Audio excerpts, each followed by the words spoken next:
মন খারাপ হয় যে আল্লাহ যদি আমাকে কোনোদিন নিয়েও যায়, তো এই যে ছেলে মেয়েগুলো, মানে আমি আল্লাহর কাছে সবসময় দোয়া করি। আপনি জানেন যে আমার আল্লাহ একটা সন্তান দিছে, 3 মাস ওর বয়স। আমার বাচ্চাটা তো আমি 3 মাসে 30 মিনিটও খুলে নিতে পারিনি।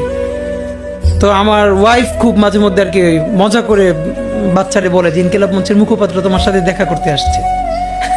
তো আমার এই প্রথম মনে হলো কি যে আমি ভাইয়ারে বলি, ভাইয়া আল্লাহ যদি আমাকে নিয়ে যায় আমার বাচ্চাটার দিকে একটু খেয়াল রাখেন।